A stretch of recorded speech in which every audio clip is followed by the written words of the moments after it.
Hello hi friends, Rudraprayag నుంచి బద్రీనాథ్ వెళ్ళే route Himalaya పర్వత శ్రేణుల్లో అలకనంద నది చూడండి ఎలా ప్రవహిస్తుందో. హలో హాయ్ ఫ్రెండ్స్, ఇప్పుడైతే మనం వచ్చేసి రుద్రప్రయాగలో ఉన్నాము. రుద్రప్రయాగలోని అలకనంద రివర్, మందాకిని రివర్ రెండు కలిసే సంగమం అన్నమాట. దీన్ని రుద్రప్రయాగ్ అంటారు. ఇది ఉత్తరాఖండ్ హిమాలయ పర్వత శ్రేణుల్లో బద్రీనాథ్కు వెళ్ళే దారిలో అయితే ఉంది. ఓకేనా? ఇక్కడ ఇంత దూరం రాని వాళ్ళు తెలుగు ప్రజలు ఖచ్చితంగా నా వీడియో చూసి ఈ రుద్రప్రయాగ్ పుణ్యక్షేత్రాన్ని సందర్శిస్తారని మనస్ఫూర్తిగా కోరుకుంటున్నా. అలకనంద రివర్, మందాకిని రివర్ కలిసి సంగంగా ఏర్పడుతుంది. అదే రుద్రప్రయాగ్ అంటారు. రుద్రప్రయాగ్ అనేది ఉత్తరాఖండ్లోని హిమాలయ పర్వతాలలో ఉన్న సంగమంలలో ఒక పవిత్రమైన పట్టణం. అలకనంద నది మరియు మందాకిని నది రెండూ కలిసే ప్రదేశాన్ని రుద్రప్రయాగ అని పిలుస్తారు. రుద్రప్రయాగ్ అనే పేరు శివుడి అవతారమైన రుద్రుడు అనే పేరు మీదుగా రుద్రప్రయాగ్ అనే పేరు వచ్చినది. రుద్రప్రయాగలో రుద్రనాథ్ అనే ఆలయం ఉంది. ఇది శివునికి అంకితం చేయబడిన పురాతనమైన దేవాలయం. ఇక్కడ నారదుడు సంగీతంలో నైపుణ్యం కోసం తపస్సు చేసినప్పుడు శివుడు రుద్రుడి అవతారంలో వచ్చి దీవించాడని పురాణాలు చెబుతున్నాయి. మన హిందువులు పూజించే చార్ధామ్కు సంబంధించిన యాత్రలో ఈ రుద్రప్రయాగ్ కూడా ఒకటి. దీనిని కూడా మనం సందర్శించవచ్చు. ఇది కూడా బద్రీనాథ్ వెళ్ళే మార్గంలోనే మనకైతే కనిపిస్తుంది. సో ఈ సంగమాన్ని కూడా దర్శించుకొని మనమైతే చార్ధామ్ యాత్రకు వెళ్ళవచ్చు అన్నమాట. ఈ రుద్రప్రయాగ కూడా పంచప్రయాగాలలో ఒకటిగా పిలువబడుతుంది. ఈ రుద్రప్రయాగ కూడా ప్రకృతి అందాలు చాలా చాలా కలర్ఫుల్గా, నేచర్ అనేది, ప్రకృతి అనేది చాలా చాలా బాగా ఉంటుందన్నమాట. సో ఇది ఒక పర్యాటక ప్రాంతంగా కూడా ఉత్తరాఖండ్లోని పర్యాటక ప్రాంతంగా హిమాలయాల్లో ఉందని మనమైతే పేర్కొనవచ్చు. రుద్రప్రయాగ వద్ద అలకనంద నది దిగువ కుడి నుండి మరియు మందాకిని నది ఎడమవైపు పైనుండి ఉత్తరంగా ప్రవహించి రెండు నదులు కలిసి ఏర్పడే సంగమాన్ని రుద్రప్రయాగ్ అని పిలవడం జరుగుతుంది. ఈ రుద్రప్రయాగ్ అనేది కూడా మనకు ఉత్తరాఖండ్ రాష్ట్రంలో హిమాలయ పర్వత శ్రేణుల మధ్య ఉంటుంది. మనము దేవప్రయాగ నుంచి రుద్రప్రయాగ్ వెళ్ళాలి.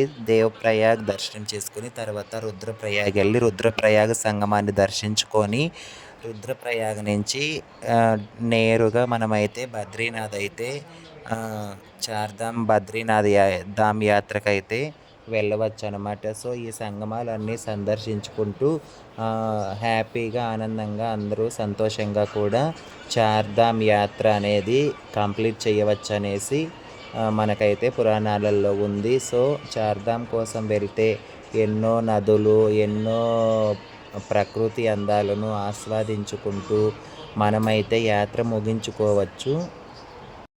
ఈ రుద్రప్రయాగ జిల్లా 3 జిల్లాలలో నుండి కొంతగా విభజించి రుద్రప్రయాగగా ఏర్పడినది. ఆ జిల్లాలు వచ్చేసి చమేలి, పౌడి, తెహ్రీ జిల్లాలుగా 3 జిల్లాలు కలిపి రుద్రప్రయాగ జిల్లాలాగా ఏర్పడడం అయితే జరిగినది. ఈ రుద్రప్రయాగ్ జిల్లాను 1997వ సంవత్సరం సెప్టెంబర్ 16వ తేదీన ప్రకటించడం అయితే జరిగినది. ఈ రుద్రప్రయాగ్ పట్టణం అనే ప్రాంతం మందాకిని మరియు అలకనంద నదుల సంగమంలో ఉన్న పట్టణంగా పేర్కొనడం జరిగింది.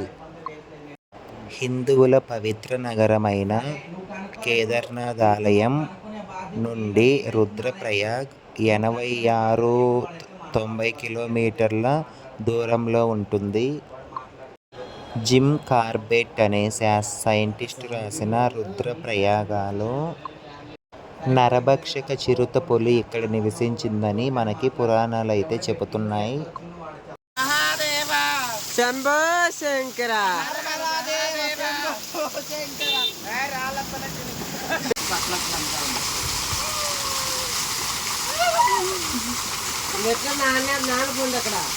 హాయ్ ఫ్రెండ్స్, బద్రీనాథ్ వెళ్ళే రూట్లో ఉన్నాము మేము. బట్టలు మార్చుకోవచ్చాడా? బట్టలు మార్చుకోవచ్చు. ఏమి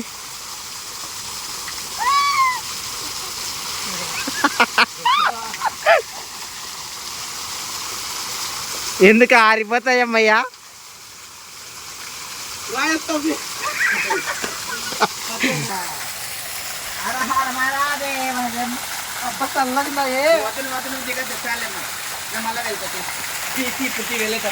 ఇద్దరిని చూడండి. అయ్యయ్యో రామా, బండ ఎన్నో వస్తాను రాయి.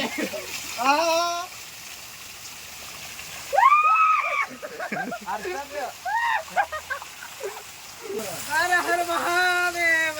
మమ్మీ పుట్టి మమ్మీ మమ్మీ మమ్మీ పుట్టి మమ్మీ హర హర మహాదేవ. ఓం నమ శివాయ. మనం రుద్రప్రయాగ నుంచి రుద్రప్రయాగలో సంగమాన్ని సందర్శించుకొని దర్శనం చేసుకొని రుద్రప్రయాగ నుంచి మేమైతే బద్రీనాథ్కి అయితే బయలుదేరాము. దేవుడా, రుద్రప్రయాగ దాటగానే ఒక రేంజ్లో ఉందండి. నిజంగానే నాకైతే అస్సలు చాలా చాలా భయం వేసింది. మేమైతే ఈ హిమాలయ పర్వతాల్లోని ఉత్తరాఖండ్లో ఉన్న మా చార్ధామ్ యాత్రకి ఫస్ట్ టైం అయితే వచ్చాము. ఫస్ట్ ఎక్స్పీరియన్స్ ఇది మాకు. నిజంగానే ఏదో యూట్యూబ్లలో వీడియోలలో చూసాం కానీ బట్ ఇంత ఘోరంగా ఉంటుంది అనేసి మేమైతే ఎక్స్పెక్ట్ చేయలేదు. ఎప్పుడో మే నెలలో వచ్చింటే కానీ కొంచెం బెటర్ అనిపించింది. కానీ మేమైతే జూన్ లాస్ట్లో జూలై ఫస్ట్ వీక్లో యాత్ర అయితే స్టార్ట్ చేసాము. కానీ చాలా చాలా ఘోరంగా ఉంది. అసలు వర్షాలు స్టార్ట్ అయినాయి. దేవుడా, అమ్మో, ఎక్కడ చూసినా కొండల మీద నుంచి రాళ్ళు ఊడి పడిపోతున్నాయి. కొండల మీద ఉన్న మట్టి అంతా జారిపోతుంది. బండ పలకలన్నీ కింద పడిపోతున్నాయి. మొన్న 8వ తారీఖు ఒక కారు మీద బండరాళ్ళు వచ్చి పడిపోయి కారు నుజ్జయ్యి కారులో ఉన్న వాళ్ళందరూ చనిపోయారంట. రోడ్డు మీద వెళ్తుంటే కొండరాళ్ళు వచ్చి పడిపోయినాయి. ఆ కారు ఈరోజు మా కళ్ళ ముందే జేసీబీతో కారు అయితే పక్కకు తీయడం జరిగింది. నిజంగానే అవన్నీ చూసి నాకైతే సగం భయం పుట్టేసింది. ఇంకా ఒక యాత్ర కూడా కంప్లీట్ చేయలేదు కానీ ఈ రోడ్డు చూడగానే సగం జ్వరం వచ్చింది. నిజంగానే సగం దావకి వెళ్ళగానే ఈ రోడ్డు అంతా చూసుకొని కొంచెం ముందుకెళ్ళి జ్వరం వచ్చేసినట్టుందని చెప్పేసి మేమైతే ఆపేసి కారు హోటల్ తీసుకొని రెస్ట్ అయితే తీసుకున్నాము. సో మీరు కన్నా ఫ్యామిలీస్తో కొంచెం ఏజ్డ్ పర్సన్స్ తీసుకువచ్చిన వాళ్ళు చాలా చాలా జాగ్రత్తగా రావాలండి. ఎందుకంటే ఎవరికి ఎలాంటి ప్రాబ్లం రాకుండా ఈ యాత్రకు వచ్చినందుకు అందరూ సేఫ్గా వెళ్ళాలనేసి నేనైతే కోరుకుంటున్నాను. ప్రకృతి అందాలు ఆస్వాదిస్తున్నాము. ఒక పక్క చూస్తే హిమాలయ పర్వతాలు, మరో పక్క చూస్తే ఈ అలకనంద నది, బద్రీనాథ్ నుంచి వస్తున్న అలకనంద నది. మరి మధ్యలో అక్కడక్కడ చిన్న చిన్న ఊర్లు, బిల్డింగ్స్, వాటర్ ఫాల్స్. ఆట మధ్యలో ఏమో ఊడి పడిపోయిన బండరాళ్ళు, పెద్ద పెద్ద గుండ్లు, కొండల్లో నుంచి కొట్టుకొచ్చి రోడ్డుకు అడ్డంగా పడిపోయిన మట్టి, ఇవన్నీ ఉన్నాయి. హ్యాపీగా అనిపిస్తుంది, ఓ పక్క భయం కూడా వేస్తుంది. కానీ ఆ బద్రీనాథుడి మీద, ఆ దేవుడి మీద మొత్తం భారం వేసి, దేవుడు లేనిది మనం లేం కాబట్టి సో దేవుడిని నమ్ముకొని మనమైతే ధైర్యంగా యాత్రనైతే కంప్లీట్ చేసుకోవాలి. సో మనం వచ్చిందే దేవుణ్ణి చూడడం కోసం, దేవుళ్ళని సందర్శించడం కోసం, దేవుళ్ళ దర్శనం కోసమే మనం వచ్చాం కాబట్టి ఎంత కష్టమైనా సరే సేఫ్గా, హ్యాపీగా, ఎలాంటి ప్రాబ్లమ్స్ లేకుండా యాత్ర అయితే కంప్లీట్ చేసుకొని పోవాలి. మేము కానీ మీరు కూడా కానీ అందరూ బాగుండాలని కోరుకుంటాము. ఇక్కడైతే వెళ్ళే కొద్దీ బద్రీనాథ్ రూట్ అయితే చాలా చాలా ఘోరంగా ఉందండి. అసలు ఒక్కొక్క చోట రోడ్డు బాగుంది, ఒక్కొక్క చోట ఏమో చిన్న రోడ్లు, ఘాట్ రోడ్లు, కొండ కింద కొండ మధ్యలో గుండా రోడ్డు. వర్షాలు పడితే వర్షానికేమో ఆ కొండలు మెత్తగా అయిపోయి రాళ్ళు ఊడి పడిపోతున్నాయి. ఏ క్షణాన రాళ్ళు పడతాయో తెలియదు, ఏ క్షణాన మట్టి అంతా కిందకి కొట్టుకొస్తుందో తెలియదు. రోడ్లు ఏమో పాడైపోతున్నాయి, వెహికల్స్ మీద రాళ్ళు పడిపోతున్నాయి. చాలా చాలా రిస్క్తో కూడుకున్న యాత్ర ఇది. బట్ అదృష్టం అండి, తల మీద పుట్టినప్పుడే రాసి పెట్టింటారు కదా. సో రాతకు మించిందంటూ ఏమీ లేదు. కానీ మనం కూడా వీలైనంత వరకు జాగ్రత్తగా ఉండాలి. సో అప్రమత్తంగా ఉండాలి. చాలా ఒక్కసారి యాత్ర చేస్తే జన్మ ధన్యం అయిపోతుంది అంటారు కదా. సో అందుకే ఇంత కష్టమైన యాత్ర ఇది.